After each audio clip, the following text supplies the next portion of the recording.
Hi, I'm Matt Ertz, Madison County historian. Today we're outside the Kriemhild Dairy in Hamilton, New York.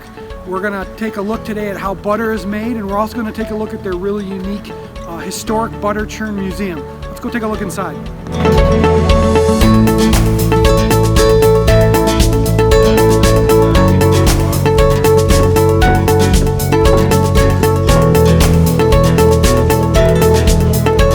Kriemhild Dairy Farms was started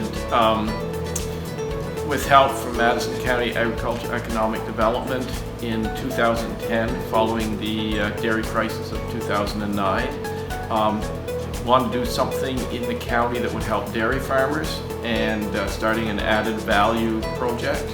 The name itself was named after the Kriemhild Dairy herd, which was in Peterborough, and that was the first Holstein herd registered in the US.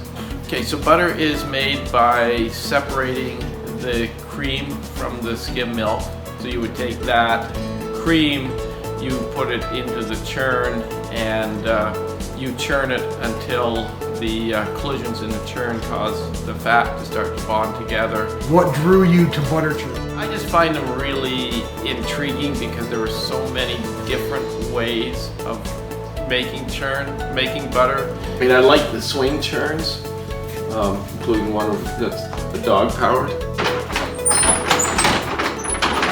Really, in the gist of things, automation has changed things, and obviously steel, but the concepts are fairly similar. The concepts are similar. It changes when you get into the big continuous churn. And we want to start our own facility, or we are starting our own facility, and then this is being built considerably larger than what we need for our own farm, so that we can we'll be able to take milk from other local grass-based farms and hopefully bring them a better value for their milk, as well as providing economic growth here in our community. Tell us about your upcoming event, Calving Day. To the last Saturday in April, we're having our calving day event. This will be our third annual one. Because we're seasonal, all our cows are calving from mid-March till about the end of April. Okay. So it's a chance to celebrate the birth of, or the start of our new season. And it's an opportunity to let people come out to the farm, and they'll have a chance to see the calves, interact with the calves, get tours of the farm, everything that we do. Some kids activities, and then we'll also have the churn museum open here at the creamery, and then our farm store will be